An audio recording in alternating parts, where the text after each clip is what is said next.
niggas talking out of they neck. Put no coffin out of your mouth. I'm way too paranoid for a threat. Hey, let's get it, bro. EOT, the money, power, respect. The last one is better. Say this a lot of goofies with a check. I mean, I hope them sentiments symbolic. My temperament bipolar, two violence. Hey, let's get it up. It's time for him to prove that he's a problem. Niggas clicking up, but they not be legit. No 40 water. Tell them, yeah, get up with me. Fuck sneak this. First person shooter. I hope they came with me.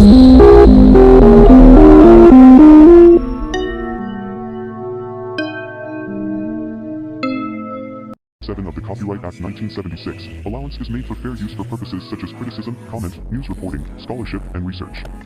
Fair use is a use permitted by copyright statute that might otherwise be infringing. Non-profit, educational, or personal use tips the balance in favor of fair use. Hey guys, welcome to my channel and welcome to another video. In today's video, we're going to be covering a story of a woman from the Memphis area who was shot by her husband 20 times and actually survived. We're going to briefly look at the story from the news, and then we're going to look at a story with more detail. So without further ado, we're just going to jump right on over. If you guys are new here, welcome. If you've been here before, welcome back. And everybody, please hit that like button and hype us up. And if you are not a subscriber, please go ahead and subscribe. We bring stories like this every week. We are eventually going to go live once a week as well. Starting in the new year, we will have stories with some guests and a lot of other things, so stay tuned for that. But let's go ahead and pull this up.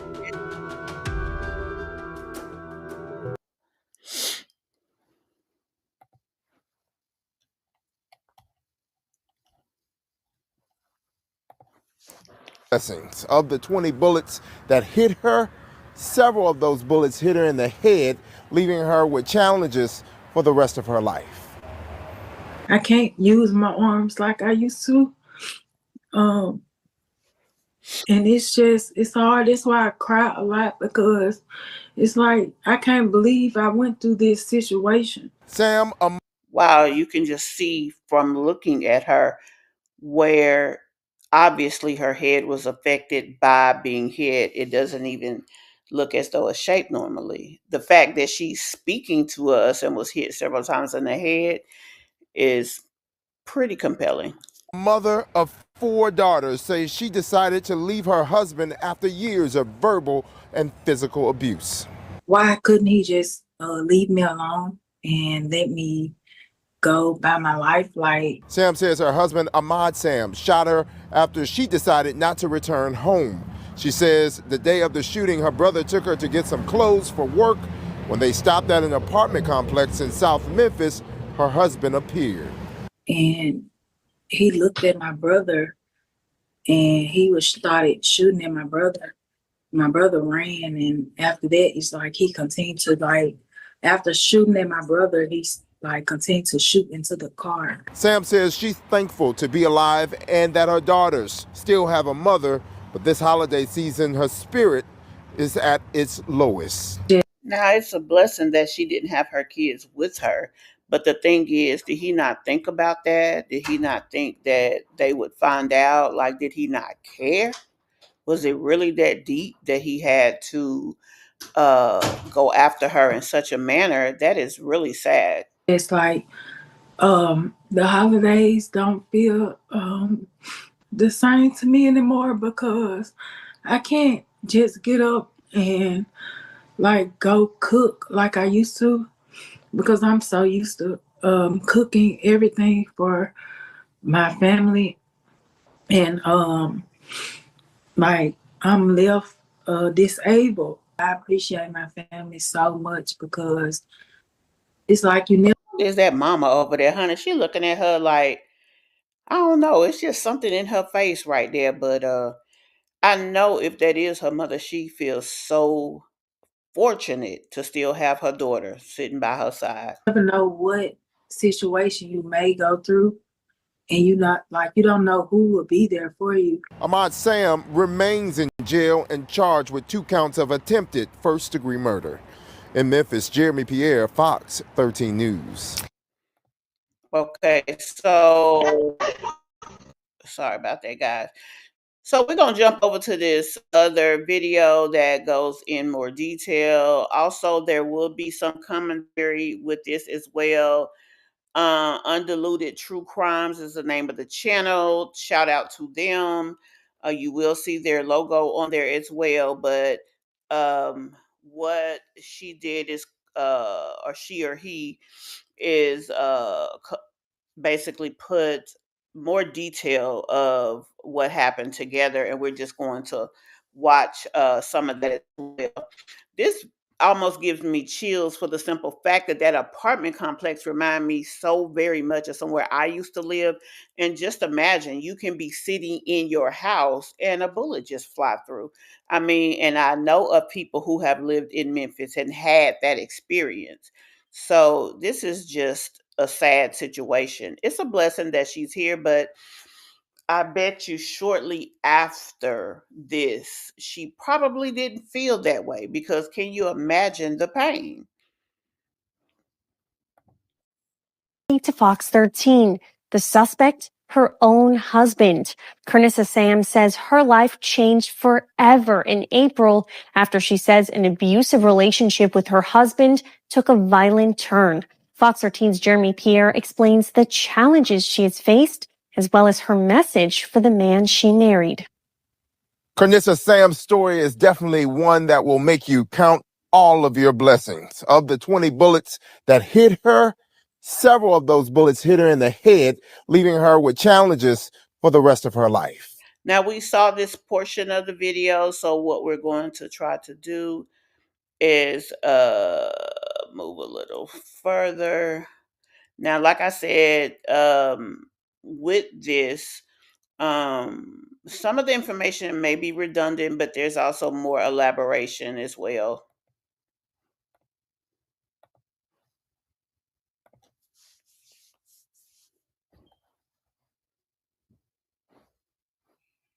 Oh Lord, what's going on? My family and I'm left disabled. I appreciate my family so much. In April, a Memphis woman named Carnissa Sam stepped into a moment that would redefine every detail of her life. Within minutes, she would be struck by approximately 20 bullets, several aimed directly at her head. Yet the story does not begin with the gunfire. It begins long before, in a relationship that moved quietly from ordinary disagreements to controlled patterns, and then into escalating tension that few recognized as an approaching danger. Today, we examine how a sequence of small signs led to a near-fatal outcome. This story follows a timeline that reveals more questions than answers. Why did the escalation occur when it did? What indicators were present months earlier? What conversations took place behind closed doors? And how does a person survive the level of force intended to end a life instantly? In this investigation, we establish Carnissa's background, her relationship history, the early behavioral shifts, and the documented patterns of control. We analyze the hours leading up to the shooting, reconstruct the attack minute by minute, and examine the medical and forensic details that define the case. We follow law enforcement's response, the husband's role as the primary suspect, and the legal proceedings that unfolded afterward. Hello, welcome to Undiluted True Crimes, where real stories meet hard truths. We dive deep into true crime cases solved and unsolved with a focus on facts, timelines, and justice. Each episode is constant explanations for routine actions. Each minor conflict seemed to add another restriction or expectation, reinforcing the husband's control. Over time, the verbal hostility evolved into physical altercations. Reports indicated that certain disputes resulted in injuries that required basic home treatment, though not all incidents were formally documented. In at least a few situations, neighbors reported loud arguments that suggested physical contact. While there is no record of numerous police visits, there were isolated occasions where law enforcement was called to the residence due to disturbances.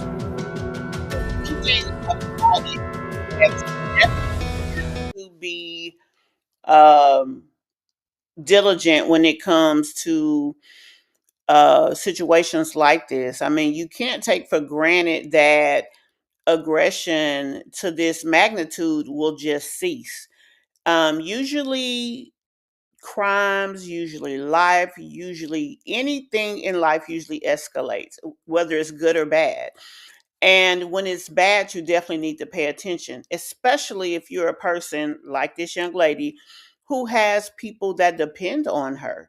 She has children that depended on her. So it was important that she keep herself safe. Now, a lot of times you don't think of that. I don't know how or why she maybe didn't feel like that it could go this far, especially if he was already being physically ugly, let's just say, to her. But nonetheless, maybe sometimes you just don't think about it.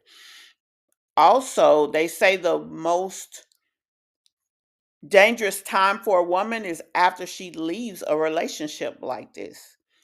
So, if you know anybody that may be in a situation like this, or even if you're in the situation, you need to plan. You need to be diligent, and she should have had an immediate no contact order. Now, could that have helped this situation? Who's to say? Because the thing is, some guys, especially if they're really what people call crazy, they don't care about the damn law. Them are the kind that you definitely have to be careful about. Statements collected later showed that Carnissa sometimes downplayed these events, contributing to a minimized paper trail. Family members noticed the And that's what I was just referring to, the fact that she took it for granted that things like this couldn't happen. And let's be honest, a lot of us have probably not been in situations or know of situations that were this bad. Being that that's the case, we don't see things from that color lens of it, when it comes to what we're looking at. these shifts. Several described the relationship as becoming increasingly restrictive. Friends reported that her communications became less frequent and that she appeared more cautious during conversations. And that's when you know that these situations may be escalating, because that's the first thing that an abuser does is isolate. They interpreted her behavior as an attempt to avoid conflict at home. Despite these observations, many incidents occurred privately, making it I have a friend, he always used to say, although his wife has been physical with him, but he doesn't consider himself a person who was abused. But just what they said a second ago about downplaying things or the changing the way they talk to prevent issues, he used to always use the statement, I'm trying to keep my drama down. A lot of times it was just arguing and drama, but it doesn't always have to be that way. So you definitely instead of downplaying a situation, you always have to look at it from the aspect of it could be much worse. difficult for anyone outside the household to assess the full extent of the situation. There are indications that she considered leaving the relationship before the attack. At certain points, she stayed with relatives temporarily, suggesting attempts to create distance from her husband. However, these separations did not become permanent. He reportedly made repeated promises to change, and she returned under the assumption that stability would follow. The escalation of violence followed recognizable patterns. Jealousy became a recurring theme in arguments. Her husband began questioning interactions with coworkers, male acquaintances, or even family members. These accusations intensified and became a consistent trigger for new disputes. So, guys, like um, he said, I mean, anything can start to be problematic when you're in a situation that's escalating to a point of no return. And it's unfortunate. We're going to move forward. Like I said, we're just trying to get more about this particular incident and less about this channel's commentary. For the shooting. Some noted that he seemed more isolated than usual, giving short responses and avoiding conversation. There were also unconfirmed accounts of a verbal altercation shortly before the event, possibly related to jealousy or boundary disputes. Hours before the attack, the couple reportedly engaged in a final disagreement. The specifics of this confrontation remain unclear, but it contributed to the buildup that preceded the shooting. Her husband left the residence at some point, and witnesses later recalled seeing his vehicle circling the neighborhood multiple times. The timeline suggested rapid mental deterioration on his part, culminating in a decision that would change the course of the case. The shooting occurred in April at a Memphis residential location where Carnissa was present at the time. She was standing outside near the home when her husband approached. He arrived on foot after parking nearby, indicating premeditated movement rather than a spontaneous encounter. There is no record of an extended confrontation before the attack. He approached her directly, closed the distance between them, and produced a firearm. The first gunshot was fired at close range. Immediately after the initial shot, he continued firing rapidly in a sequence estimated at approximately 20 rounds. Several bullets struck her head. Now, it's obvious that his goal was to seek and destroy. Like, I mean, he came up, he didn't say much. First, he basically aggressed against her sibling. He ran off.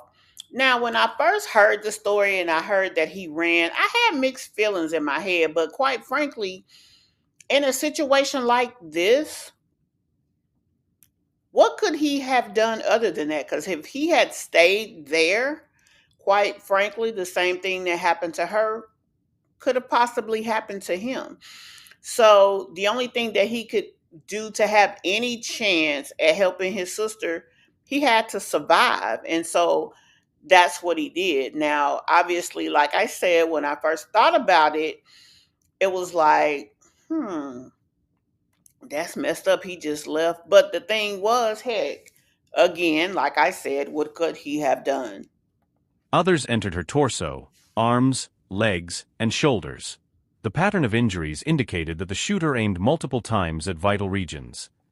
I was just about to say, his goal, like I said, was to end things with her permanently.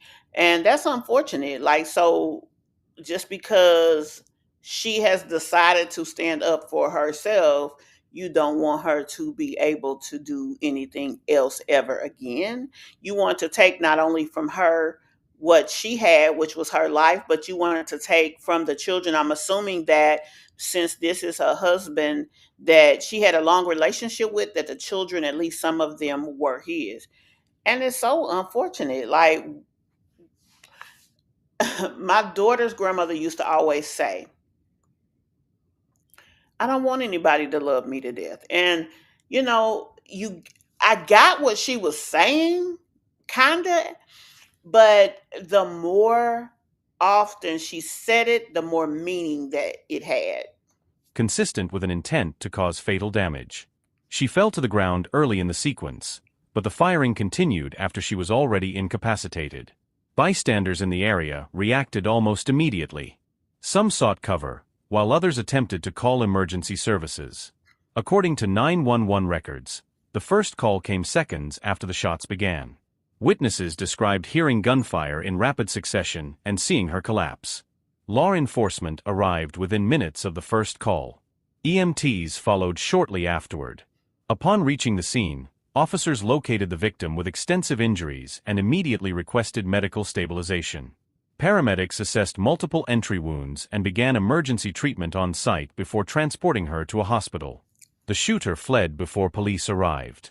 The scene contained numerous shell casings, providing investigators with initial forensic evidence. As we saw earlier, these are her kids. This is just a sad situation.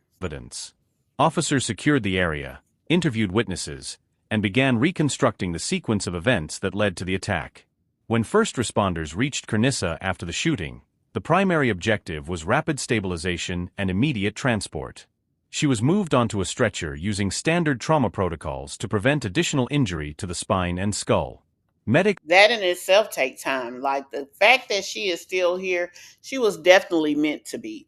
Because, I mean, you know, them trying to save her and then save her life, the stabilization part of it really kind of slows down the emergent part of it. So she's definitely meant to be here to tell this story. Documented multiple gunshot wounds across her body, including visible head injuries, and initiated oxygen support to maintain breathing. En route to the hospital, they assessed her responsiveness. Records indicate she was nonverbal and drifting out of consciousness, consistent with severe trauma. Intravenous access was established, and fluids were administered to counter possible shock. Upon arrival at the nearest trauma center, Kernissa was immediately classified as a critical case. Hospital staff transferred her to the emergency operating area without delay. Medical teams began by evaluating airway integrity, breathing patterns, and circulation. A full body scan was performed to identify paths of each bullet. Surgeons noted internal bleeding, fractured bone structures, and entry points that required immediate intervention. Just the fact that this trauma team was able to get her to a point of stabilization, and bring her to the other side of that in a way that they were, is just remarkable. Several bullets were embedded in soft tissue, and others were lodged near vital structures. Head imaging revealed fragments and penetration in multiple regions of the skull. The operating team prioritized removal of bullets posing immediate life-threatening risks, such as those near major blood vessels or brain tissue causing pressure. Some were extracted during the initial surgery, but others were intentionally left lodged because removing them would risk further neurological damage. The precise number removed versus retained was determined by the surgical team based on feasibility and survival probability. Following surgery, Kernissa was moved to the intensive care unit. She was intubated, placed on monitoring equipment, and kept under sedation to reduce brain swelling. So, guys, I mean, it goes without saying here that this situation was definitely one that could have went another way. I mean, it could have. Thank goodness that it did not. But she was shot over 20 times, and the fact that she has the mobility that she does, that she can still speak, comprehend and all the things, even though she has disabilities, but just the capabilities that she has left, it's just an amazing situation. So, it's just remarkable that she's still here. We're going to check out a little bit more of this and then I'll get my final thoughts. Updates expressed concerns about rising domestic violence incidents and questioned how such an escalation occurred without earlier intervention. Now, when it comes to Memphis, Memphis is a place that just traditionally has a lot of crime. So, not that this can't happen anywhere, but the fact of it happening there is really no surprise, and that's not something to say and held lightly. Advocacy organizations use the case as an example in discussions about protective orders, crisis response times, and the patterns common in abusive relationships. The incident prompted broader conversations about systemic failure specifically, whether warning signs were present and whether the system acted quickly enough to prevent escalation. Some organizations called for stronger enforcement of domestic violence protocols, improved access to shelters, and better screening tools to identify high-risk cases. How many similar cases develop unnoticed or unreported until they reach a life-threatening stage like this one? After the shooting, Kernissa Sam entered a long-term recovery phase defined by permanent physical and neurological limitations. Multiple gunshot wounds caused structural injuries affecting mobility, coordination, and strength. Bullet impacts to her head created cognitive challenges that require ongoing monitoring. Hey, Nikisha. We are just covering a young lady who was shot 20 times.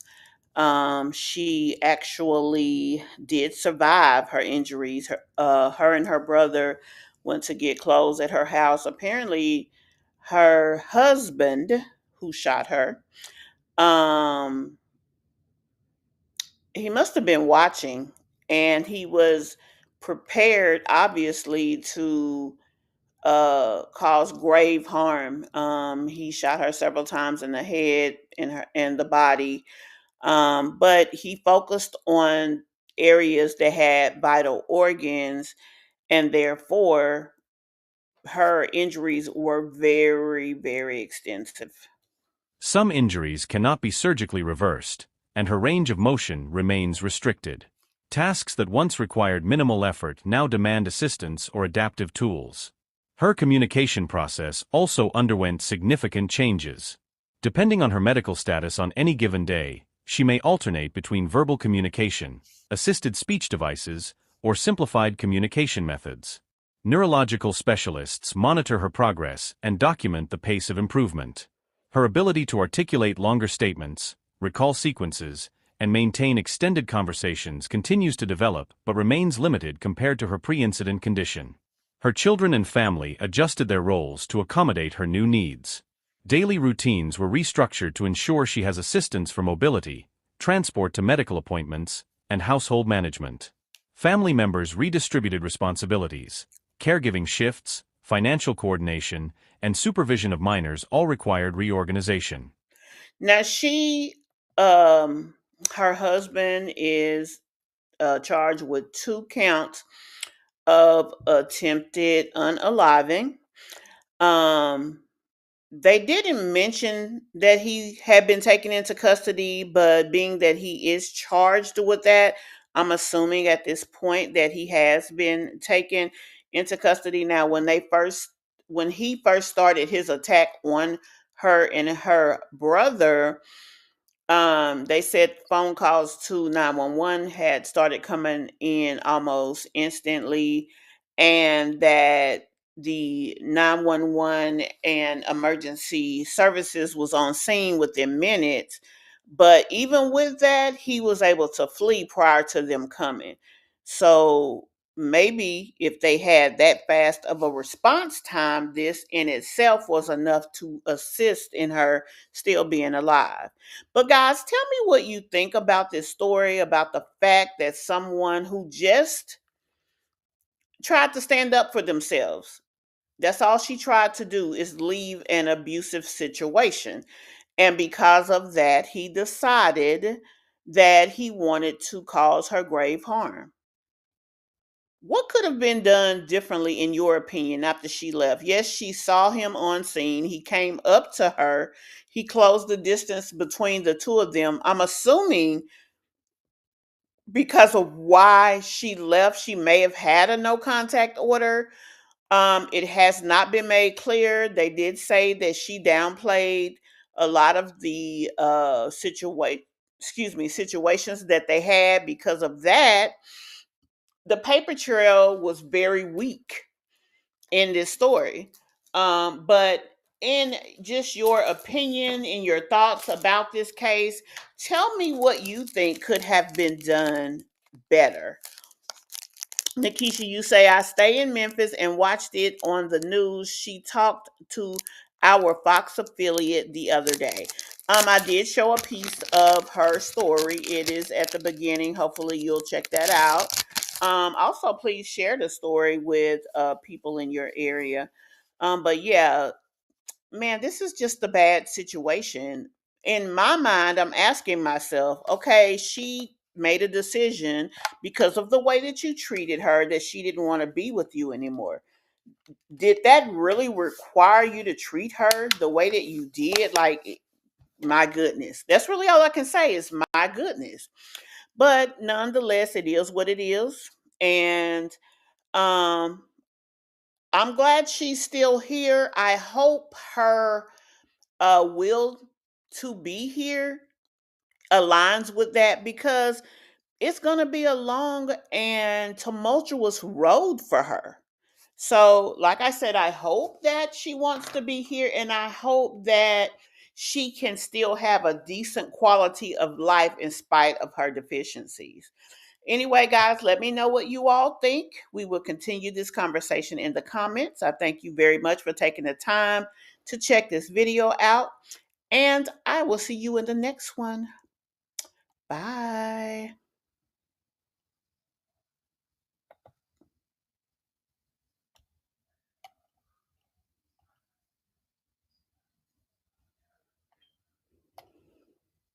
you.